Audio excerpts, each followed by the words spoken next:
গত 2 দিন অর্থাৎ মঙ্গলবার এবং বুধবার তারেক রহমান দেশে ফিরে আসছেন।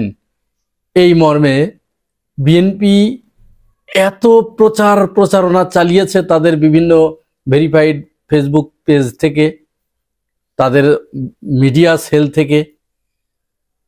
তাদের এই প্রচারণা শুনে আমার মতো গো বেচারা যারা, বোকাশোকা যারা, চাতক পাখির মতো তাকিয়েছিলাম যে এই মনে হয় তাহলে তারেক রহমান আসলেন, তার অসুস্থ মায়ের পাশে বসলেন, তার মাথায় একটু হাত রেখে হয়তো তিনি দোয়া পড়ছেন।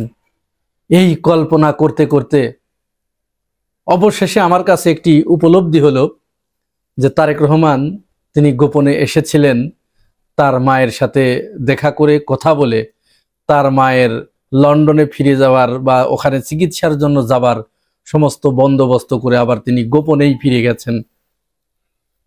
এখন আপনাদের হয়তো বিশ্বাস নাও হতে পারে, কিন্তু এটি বিশ্বাস করার জন্য আমি আপনাদেরকে একটি ছোট্ট গল্প বলবো। এই গল্পটি আপনাদেরকে একটু মনোযোগ দিয়ে শুনতে হবে, শুনলে আপনাদের কাছে পানির মতো পরিষ্কার হয়ে যাবে সবকিছু। গল্পটা এরকম, কৃষ্ণনগরের রাজদরবার, সেখানে সভাসদদের নিয়ে বৈঠকে বসেছেন রাজামশাই। সত্য এবং মিথ্যা এই বিষয়গুলো নিয়ে আলাপ চলছে।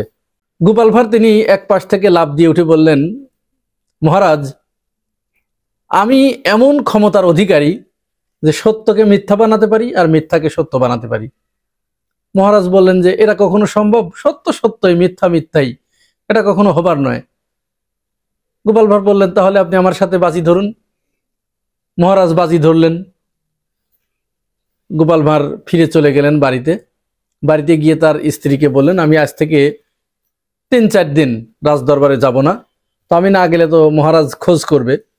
মহারাজের আশা দেখলেই তুমি আমাকে বলবো, আমি দ্রুত গিয়ে বিছানায় শুয়ে পড়বো।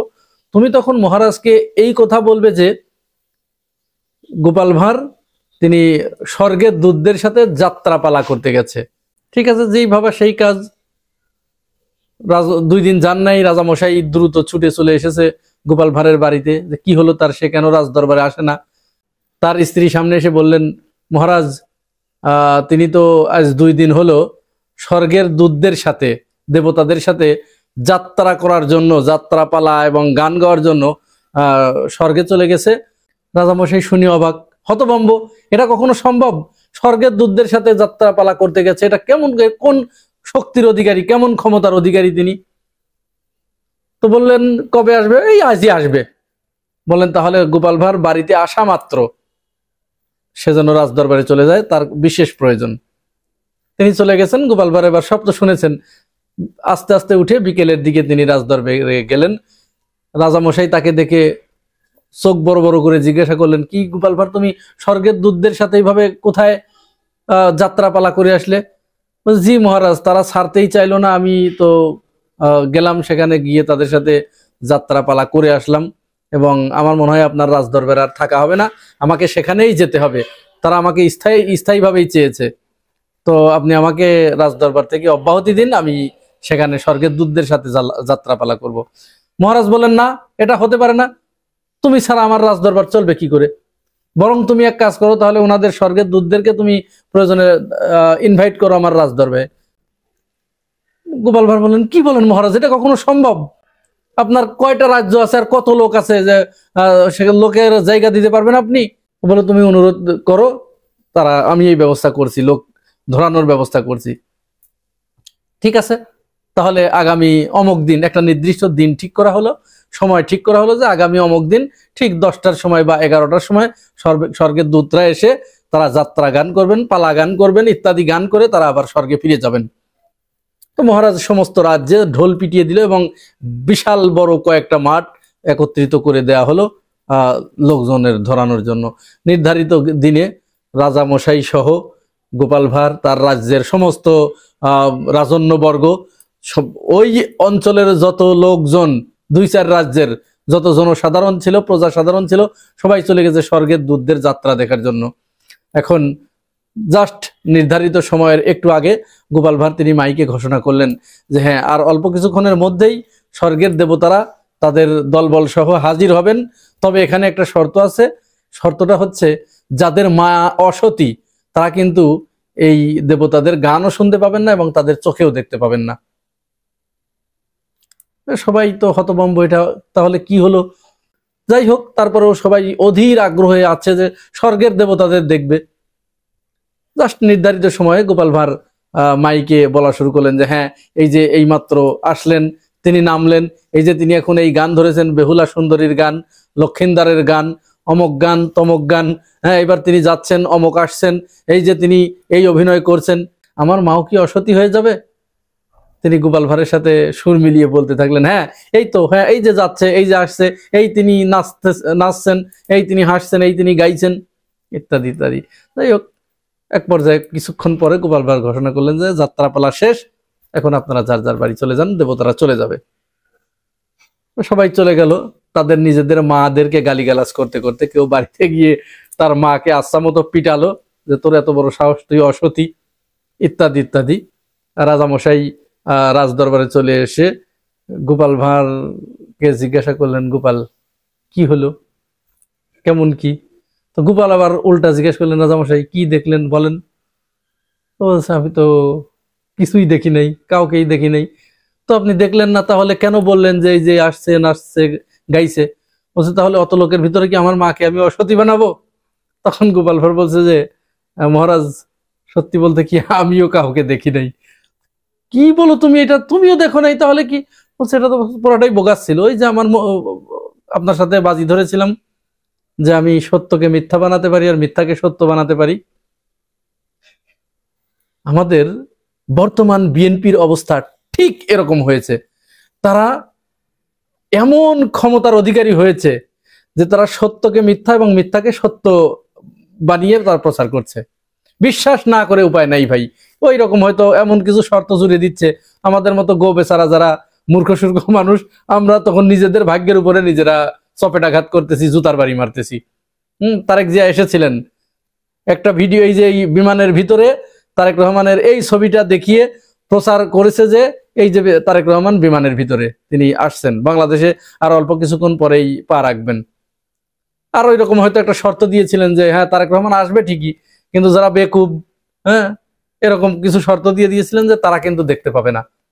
তা আমরা সেই বেকুব আমজনতা, বাংলাদেশের সমস্ত মানুষই আমজনতা, এগুলো বেকুব, পুরা বেকুব, যার কারণে তারেক রহমানকে দেখতে পান নাই। শুধু তাই নয়, এখানে এই বিষয়টাই শুধু নয়, আরো বিভিন্ন বিষয়ে তারা ইদানিং যে সমস্ত প্রচার প্রপাগান্ডা চালাচ্ছে বিভিন্ন মানুষের ব্যাপারে। মির্জা আব্বাস তিনি জামাতকে বলছেন যে আওয়ামী লীগের চেয়েও অসভ্য একটা দল।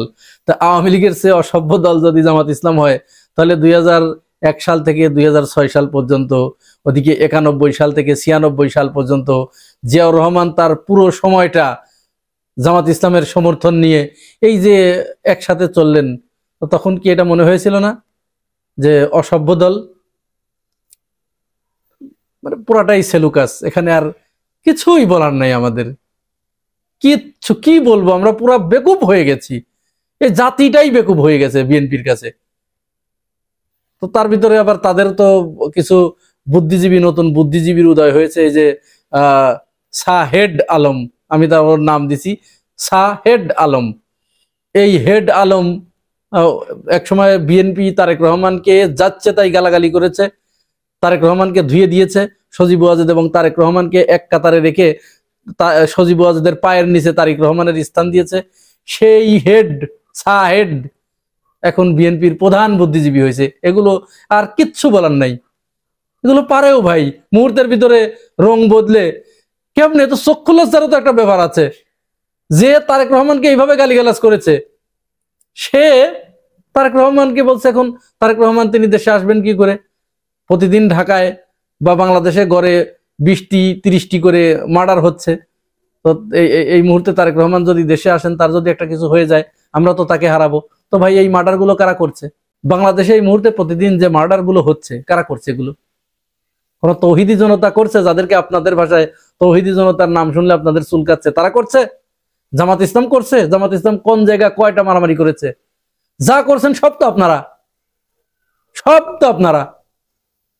5 আগস্টের পর থেকে এ পর্যন্ত 200-র উপরে নিজেরা কামড়াকামড়ি করে শেষ হয়েছেন।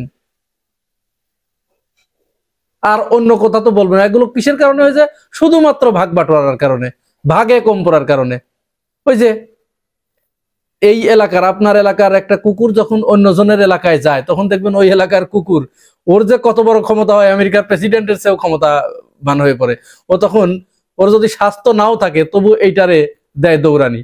আর ও তখন দৌড়ায় দৌড়ায় দৌড়ায় দৌড়ায় আসতে, যখনই তার এরিয়ার ভিতরে ঢুকে পড়ে, ও তখন একেবারে উল্টে দাঁড়াই, এবার ওর দিকে তেড়ে যায়। আরো তখন এবার লেজ আবার পিছন দিকে নিয়ে ভো দৌড়।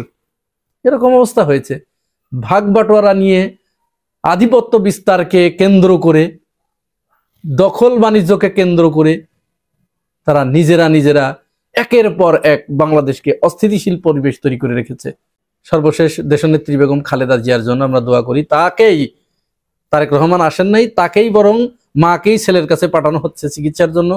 আমরা আল্লাহ রাব্বুল আলামিনের কাছে দেশনেত্রী, গণতন্ত্রের আপসহীন নেত্রী বেগম খালেদা জিয়ার জন্য মহান মাবুদের দরবারে দুই হাত তুলে প্রার্থনা করি, মাবুদ, এই মুহূর্তে বেগম খালেদা জিয়ার অত্যন্ত প্রয়োজন এই বাংলাদেশে। আমাদের কাছে মনে হচ্ছে, আপনার কাছে সেটি অন্য কিছু মনে হতে পারে। মাবুদ, আপনি তাকে আমাদের মাঝে আর কিছুদিনের জন্য ফিরিয়ে দিন।